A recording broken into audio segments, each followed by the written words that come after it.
दोस्तों, माँ दुर्गा के 9 रूपों की आराधना का पर्व अर्थात नवरात्रि आरंभ हो रही है।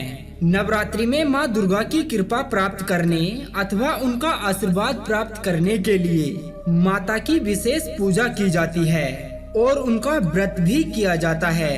परंतु नवरात्रि के इन 9 दिनों में माँ दुर्गा की पूजा करने और उनका व्रत करने के लिए कुछ खास नियम बताए गए हैं, जिनका यदि पालन किया जाए तो माँ नवरात्रों में आपकी पूजा से बहुत जल्द ही प्रसन्न हो जाती हैं और जिस मनोकामना से आप माँ की पूजा करते हैं, आपकी वह मनोकामना भी माता पूर्ण कर देती है। तो दोस्तों, आज की इस खास वीडियो में हम जानेंगे कि नवरात्रों के इन 9 दिनों में हमें माता की कृपा प्राप्त करने के लिए क्या क्या करना चाहिए। और नवरात्रों के इन पावन 9 दिनों में आपको ब्रह्म मुहूर्त में उठकर शुद्ध जल से स्नान करना चाहिए। ब्रह्म मुहूर्त में उठना धार्मिक दृष्टिकोण से शुभ माना जाता है और यह आपके स्वास्थ्य के लिए भी बहुत लाभदायक होता है। प्राचीन समय में ऋषि मुनि भी ब्रह्म मुहूर्त के समय उठकर तपस्या किया करते थे और ऐसा करने से ही उनका शरीर निरोगी रहता था। ब्रह्म मुहूर्त में स्नान करने के बाद आप शुद्ध वस्त्रों को धारण करें और यदि संभव हो तो आप इन 9 दिनों में हर रोज नए वस्त्र को धारण करें। परंतु याद रहे कि आप पूजा करते समय काले रंग के वस्त्रों को बिल्कुल भी ना पहने। पूजा करने के वस्त्र लाल रंग के होते हैं, इसलिए आप पूजा करते समय लाल रंग के वस्त्रों को ही धारण करें। नवरात्रि में प्रतिदिन आपको माँ के समक्ष एक घी का दिया अवश्य जलाना चाहिए मंदिर में जाके। लेकिन अगर आप किसी कारणवश मंदिर में नहीं जा सकते हैं तो आप ये काम अपने घर पर ही कर सकते हैं। नवरात्रों के दौरान सुहागन महिलाएं 16 श्रृंगार की वस्तुएं माता को अवश्य अर्पित करें। ऐसा करना बहुत ही शुभ माना जाता है। अष्टमी के दिन कन्या भोजन का विशेष महत्व माना गया है। इस दिन आपको अपने सामर्थ्य के अनुसार किसी भी एक कन्या को कुछ न कुछ भोजन अवश्य खिलाना चाहिए। नवरात्रि में माता की पूजा करने के लिए आप अपने मंदिर को पूजा करने से पहले अच्छे से साफ कर लें। मंदिर में नया लाल वस्त्र बिछा लें। यदि आपके मंदिर में माता दुर्गा की प्रतिमा है तो उसे नई चुनरी ओढ़ा दें।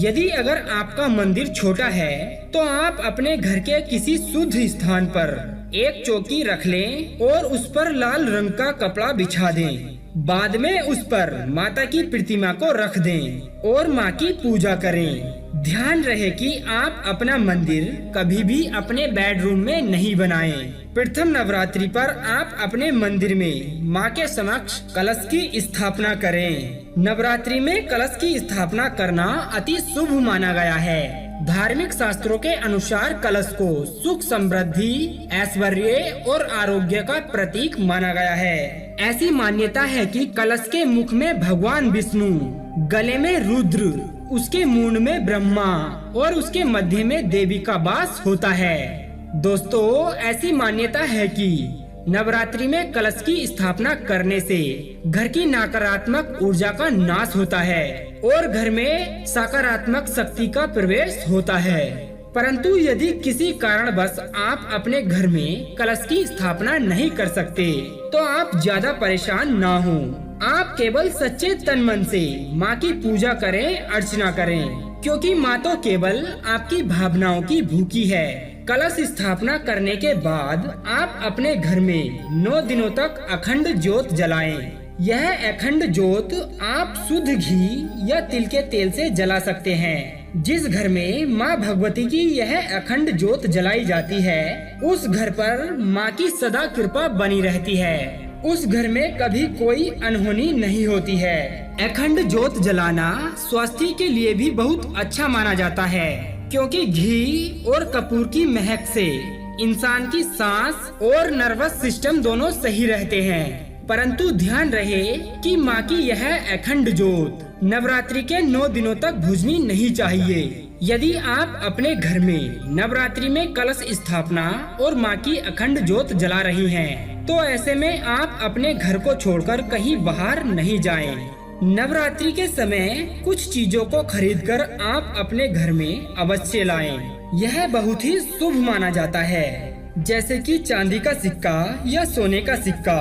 आप अपने सामर्थ्य अनुसार चांदी या सोने का सिक्का खरीदकर अपने घर में पूजा के स्थान पर रख सकते हैं। ये बेहद ही शुभ माना जाता है। अगर आप नवरात्रि के दौरान माँ दुर्गा की किसी पुस्तक का पाठ करना चाहते हैं, तो आप पहले उस पुस्तक का तिलक करें, फिर उस पुस्तक पर फूल चढ़ाएं। उसके बाद 11 या 21 रुपए उस पुस्तक में रखकर उस पुस्तक को पढ़ना शुरू करें। नवरात्रि के दौरान 9 दिनों का व्रत करने वाले भक्तों को अपनी दाढ़ी, मूछ और बाल नहीं कटवाने चाहिए। हालांकि इन 9 दिनों में बच्चों का मुंडन करवाना शुभ माना जाता है, लेकिन बड़े और जो लोग व्रत करते हैं, उपवास करते हैं, उन लोगों को अपनी दाढ़ी, मूछ, बाल नहीं कटवाने चाहिए और 9 दिनों तक अपने नाखून भी नहीं काटने चाहिए। माता के उपवास में इन 9 दिनों तक पति व पत्नी को एक दूसरे से दूरी बनाकर रखनी चाहिए अथवा दोनों को ही ब्रह्मचर्य का पालन करना चाहिए। माता रानी की पूजा में सात्विकता और पवित्रता का विशेष ध्यान रखा जाता है। इसलिए पूजा के नियमों में यह बताया गया है कि कभी भी नवरात्रि के दौरान यदि कोई स्त्री मासिक धर्म से पीड़ित है तो उसे घर या मंदिर में कहीं भी पूजा नहीं करनी चाहिए। धार्मिक ग्रंथों के अनुसार दिन में नहीं सोना चाहिए। ऐसा करने से आपको पूजा का फल नहीं मिलता है। तो कोशिश करें कि 9 दिनों तक दिन में माता रानी को याद करें, उनके भजन करें, उनकी पूजा अर्चना करें तथा उनका पाठ करें और दिन में सोने से बचें तथा किसी भी व्यक्ति की निंदा या चुगली करने से बचें। इसके अलावा झूठ का पूर्ण रूप से त्याग कर देना चाहिए। माँ भगवती केवल उन्हीं लोगों से प्रसन्न होती है जो लोग महिलाओं का आदर सम्मान करते हैं, और जो लोग ऐसा करते हैं माता रानी उन्हें खुद इच्छा अनुसार वरदान देती है। तो दोस्तों, आपको माता रानी का यह खास वीडियो कैसा लगा? आप हमें कमेंट करके जरूर बताएं और वीडियो को लाइक करके अपना प्यार हमें जरूर दें तथा आगे और भी ऐसे ही इंटरेस्टिंग व ज्ञानवर्धक वीडियोस देखने के लिए आप हमारे इस YouTube चैनल को सब्सक्राइब करना ना भूलें।